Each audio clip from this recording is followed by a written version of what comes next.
اگر یہاں پہ میں نمبرز لکھوں تو شاید آپ کو زیادہ کلیئر ہو جائے، لیکن چلیے اسی سے کام چلاتے ہیں. میں اس کو پہلے کوارڈینٹ میں ڈرا کر رہی ہوں، ان دونوں ویکٹرز کو اے سی اور بی ڈی کو، آپ کو تھوڑی انٹیوشن دینے کے لیے کہ یہ مسئلہ ہم کس طرح حل کریں گے.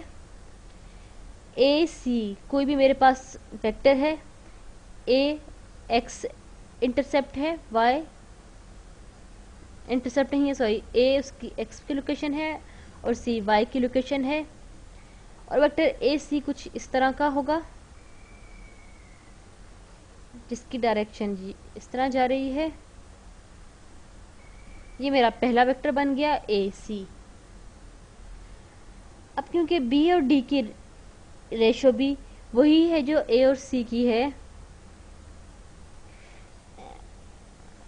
میں بی اور ڈی کو کسی بھی ڈائریکشن میں یا کسی بھی رخ پر بنا سکتی ہوں، لیکن یہاں پہ میں یہ سوچ رہی ہوں یا یہاں پہ میں نے یہ ایزیوم کیا ہوا ہے کہ اے کا ڈٹرمننٹ نہیں ہے اور A over C B over D کے برابر ہے یا C over A D over B کے برابر ہے. تو اس کا مطلب ہے ان دونوں ویکٹرز کی جو ڈھلوان ہے یا سلوپ ہے وہ ایک ہی ہے، اور اگر یہ ایک ہی پوائنٹ سے شروع ہوتے ہیں تو اس کا مطلب ہے یہ ایک ہی رخ پر چلیں گے. تو میرے پاس یہ پوائنٹ بی ہے، یہ پوائنٹ ڈی ہے، ویکٹر بی ڈی یہاں پہ ہوگا. آپ اس کے بارے میں تھوڑا سا سوچ سکتے ہیں کہ یہ دونوں ایک ہی رخ پر کیوں ہیں. یہ اس لیے کہ یہ ایک کی ڈھلوان برابر ہے اور یہ ایک ہی پوائنٹ سے شروع ہو رہے ہیں.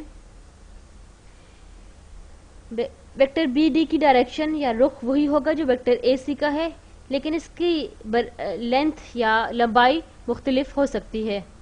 اب ہمیں یہ نہیں معلوم کہ ویکٹر ای ایف کس رخ پر ہے یا وہ کہاں پہ ہے. اگر کوئی بھی دو پوائنٹ ہے میرے پاس ای اور ایف، تو میرے پاس ویکٹر ای ایف یہاں پہ ہوگا. یہ میرا ویکٹر ای ایف بن گیا، یہ اس کا ایرو ہے. اب میرا سوال آپ سے یہ ہے کہ اگر یہ دو ویکٹرز ایک ہی ڈائریکشن میں ہوں اور ان کا میگنیچیوڈ مختلف ہو تو کوئی بھی ایسا طریقہ کار نہیں ہے کہ آپ ان دو ویکٹرز کو جمع یا تفریق کریں، ایڈ یا سبٹریکٹ کریں اور آپ ویکٹر ای ایف حاصل کر سکیں. آپ کوئی بھی اور ویکٹر لے سکتے ہیں جو اے سی بی ڈی کا ملٹیپل ہو، لیکن آپ اس کا رخ تو بدل نہیں سکتے. اگر ای اور ایف ایک مختلف رخ پر ہے، مختلف ڈائریکشن میں ہے، تو یہ کسی بھی صورت میں اے سی اور بی ڈی کا سولوشن نہیں ہے. اگر ای اور ایف اسی رخ پر ہوتا ہے جس میں اے سی اور بی ڈی ہیں تو پھر میرے پاس انگنت سولوشن ہوتے اس چیز کے، لیکن کیونکہ ای ایف ایک مختلف ڈائریکشن میں ہے تو اس لیے میرے پاس کوئی بھی سولوشن نہیں ہے اس سسٹم آف ایکویشنز کا. یہ تھوڑی سی آپ کی ذہنی مشق ہو سکتی ہے.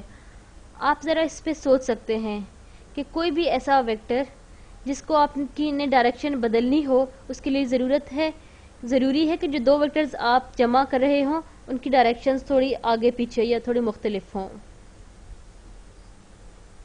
شاید آپ کو میں تھوڑا سا کنفیوز کر رہی ہوں، لیکن میرا خیال ہے کہ اس سے آپ کو کافی سمجھ آیا ہوگا کہ سنگولر میٹرکس کیا ہوتا ہے، ڈٹرمننٹ کب زیرو ہوتا ہے اور ڈٹرمننٹ کیوں زیرو ہوتا ہے، اور کب آپ ایک میٹرکس کا انورس فائنڈ نہیں کر سکتے، اور جب کبھی بھی ڈٹرمننٹ زیرو ہوگا تو آپ میٹرکس کا فائنڈ نہیں ڈھونڈ پائیں گے.